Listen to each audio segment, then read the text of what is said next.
I'm reading today from the standard edition of the Complete Psychological Works of Sigmund Freud, Volume 21.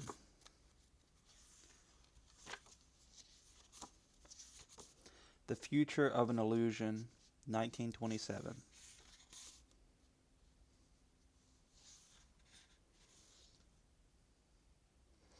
Editor's Note. This work was begun in the spring of 1927. It was finished by September and published in November of the same year. In the postscript, which Freud added in 1935 to his autobiographical study, he remarked on a significant change that had come about in his writings during the previous decade.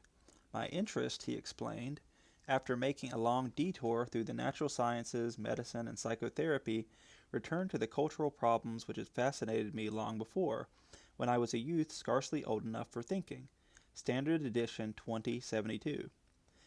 He had, of course, touched several times on those problems in the intervening years, especially in Totem and Taboo, 1912 through 13. But it was with the future of an illusion that he entered on the series of studies which were to be his major concern for the remainder of his life.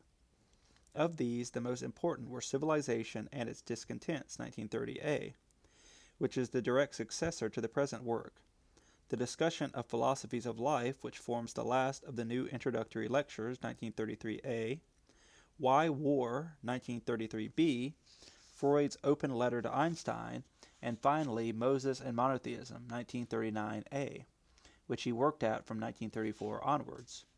In view of Freud's sweeping pronouncement on page 6, quote, I scorn to distinguish between culture and civilization, end quote, and of a similar remark towards the end of Why War, it seems unnecessary to embark on the tiresome problem of the proper translation of the German word culture. We have usually, but not invariably, chosen civilization for the noun and cultural for the adjective. Footnote 1.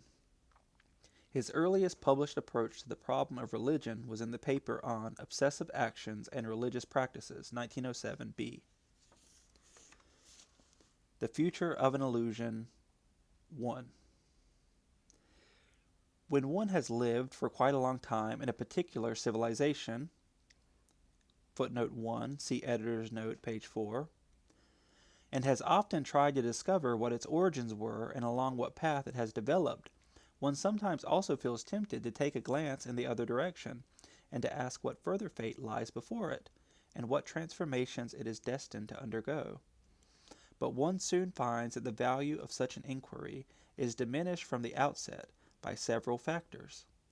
Above all, because there are only a few people who can survey human activity in its full compass.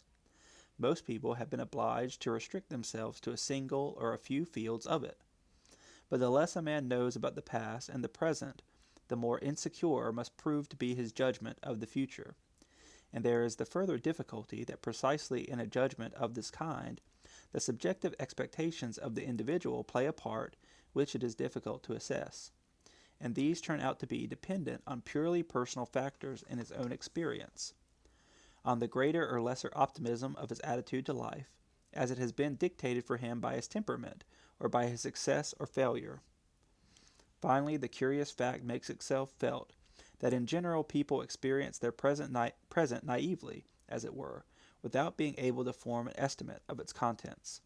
They have first to put themselves at a distance from it. The present, that is to say, must have become the past, before it can yield points of vantage from which to judge the future. Thus anyone who gives way to the temptation to deliver an opinion on the probable future of our civilization will do well to remind himself of the difficulties I have just pointed out, as well as of the uncertainty that attaches quite generally to any prophecy.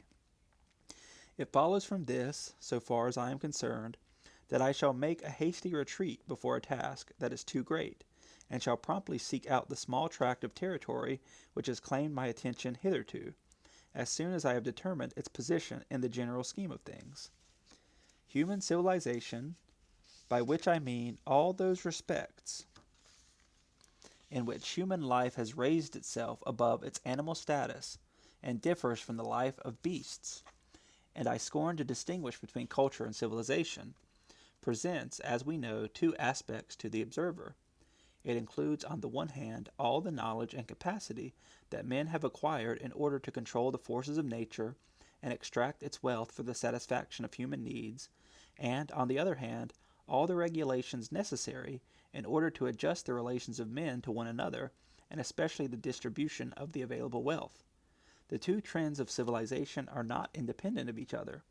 Firstly, because the mutual relations of men are profoundly influenced by the amount of instinctual satisfaction which the existing wealth makes possible.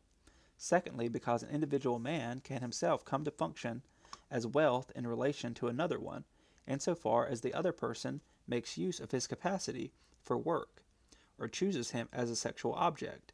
And thirdly, moreover, because every individual is virtually an enemy of civilization, though civilization is supposed to be an object of universal human interest. Footnote 1. The hostility of human individuals to civilization plays a large part in the earlier chapters of this work. Freud returned to the subject and discussed it still more fully 2 years later in his Civilization and its Discontents, 1930a. It is remarkable that, little as men are able to exist in isolation, they should nevertheless feel as a heavy burden the sacrifices which civilization expects of them in order to make a communal life possible.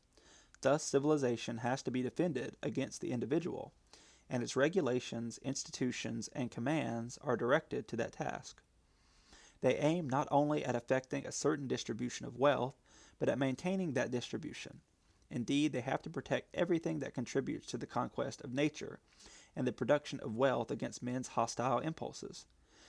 Human creations are easily destroyed, and science and technology which have built them up can also be used for their annihilation.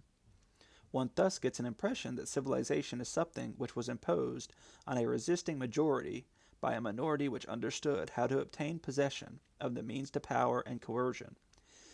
It is, of course, natural to assume that these difficulties are not inherent in the nature of civilization itself, but are determined by the imperfections of the cultural forms which have so far been developed. And in fact, it is not difficult to indicate those defects. While mankind has made continual advances in its control over nature and may expect to make still greater ones, it is not possible to establish with certainty that a similar advance has been made in the management of human affairs. And probably at all periods, just as now, once again, many people have asked themselves whether what little civilization has thus acquired is indeed worth defending at all. One would think that a reordering of human relations should be possible, which would remove the sources of dissatisfaction with civilization by renouncing coercion and the suppression of the instincts, so that, undisturbed by internal discord, men might devote themselves to the acquisition of wealth and its enjoyment. That would be the golden age, but it is questionable if such a state of affairs can be realized. It seems rather that every civilization must be built up on coercion and renunciation of instinct. It does not even seem certain that if coercion were to cease, the majority of human beings would be prepared to undertake to perform the work necessary for acquiring new wealth. One has, I think, to reckon with the fact that there are present in all men destructive and therefore antisocial and anti-cultural trends, and that in a great number of people, these are strong enough to determine their behavior in human society. This psychological fact has a decisive importance for our judgment of human civilization. Whereas we might at first think that its essence lies in controlling nature for the purpose of acquiring wealth, and that the dangers which threaten it could be eliminated through a suitable distribution of that wealth among men, it now seems that the emphasis has moved over from the material to the mental. The decisive question is whether and to what extent it is possible to lessen the burden of the instinctual sacrifices imposed on men, to reconcile men to those which must necessarily remain, and to provide a compensation for them. It is just as impossible to do without control of the mass by a minority as it is to dispense with coercion in the work of civilization. Footnote 1. Mass, the German word, has a very wide meaning. It is translated group for special reasons in Freud's Group Psychology, 1921c. See Standard Edition, 1869 note. Here, mass seems more appropriate.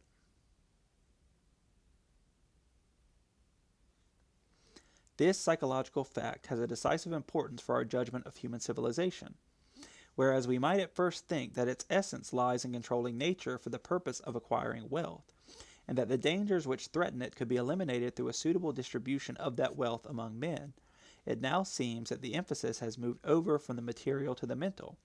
The decisive question is whether and to what extent it is possible to lessen the burden of the instinctual sacrifices imposed on men, to reconcile men to those which must necessarily remain, and to provide a compensation for them. It is just as impossible to do without control of the mass by a minority as it is to dispense with coercion in the work of civilization. For masses are lazy and unintelligent. They have no love for instinctual renunciation, and they are not to be convinced by argument of its inevitability. And the individuals composing them support one another in giving free rein to their indiscipline. It is only through the influence of individuals who can set an example and whom masses recognize as their leaders that they can be induced to perform the work and undergo the renunciations on which the existence of civilization depends. All is well if these leaders are persons who possess superior insight into the necessities of life and who have risen to the height of mastering their own instinctual wishes. But there is a danger that in order not to lose their influence, they may give way to the mass more than it gives way to them, and it therefore seems necessary that they shall be independent of the mass by having means to power at their disposal. To put it briefly, there are two widespread human characteristics which are responsible for the fact that the regulations of civilization can only be maintained by a certain degree of coercion, namely, that men are not spontaneously fond of work, and that arguments are of no avail against their passions. I know the objections which will be raised against these assertions. It will be said that the characteristic of human masses depicted here, which is supposed to prove that coercion cannot be dispensed with in the work of civilization, is itself only the result of defects in the cultural regulations, owing to which men have become embittered, revengeful, and inaccessible. New generations, who have been brought up in kindness and taught to have a high opinion of reason, and who have experienced the benefits of civilization at an early age, will have a different attitude to it. They will feel it as a possession of their very own, and will be ready for its sake to make the sacrifices as regards work and instinctual satisfaction that are necessary for its preservation. They will be able to do without coercion and will differ little from their leaders. They will be able to do without coercion and will differ little from their leaders. If no culture has so far produced human masses of such equality, it is because no culture has yet devised regulations which will influence men in this way, and in particular from childhood onwards. It may be doubted whether it is possible at all, or at any rate as yet, at the present stage of our control over nature, to set up cultural regulations of this kind. It may be asked where the number of superior, unswerving, and disinterested leaders are to come from, who are to act as educators of the future generations. And it may be alarming to think of the enormous amount of coercion that will inevitably be required before these intentions can be carried out. The grandeur of the plan and its importance for the future of human civilization cannot be disputed. It is securely based on the psychological discovery that man is equipped with the most varied instinctual dispositions, whose ultimate course is determined by the experiences of early childhood. But for the same reason, the limitations of man's capacity for education set bounds to the effectiveness of such a transformation in his culture. One may question whether and in what degree it would be possible for a different cultural environment to do away with the two characteristics of human masses which make the guidance of human affairs so difficult. The experiment has not yet been made. Probably a certain percentage of mankind, owing to a pathological disposition or an excess of instinctual strength, will always remain asocial. But if it were feasible merely to reduce the majority that is hostile toward civilization today into a minority, a great deal would have been accomplished, perhaps all that can be accomplished. I should not like to give the impression that I have strayed a long way from the line laid down for my inquiry, page 5. Let me therefore give an express assurance that I have not the least intention of making judgments on the great experiment in civilization that is now in progress in the vast country that stretches between Europe and Asia. I have neither the special knowledge nor the capacity to decide on its practicability, to test the expediency of the methods employed, or to measure the width of the inevitable gap between intention and execution. What is in preparation there is unfinished, and therefore eludes an investigation for which our own long consolidated civilization affords us material. Footnote 1. See, however, some remarks in Chapter 5 of Civilization and its Discontents, 1930a, page 112, footnote below, and at 2 points in Why War, 1933b.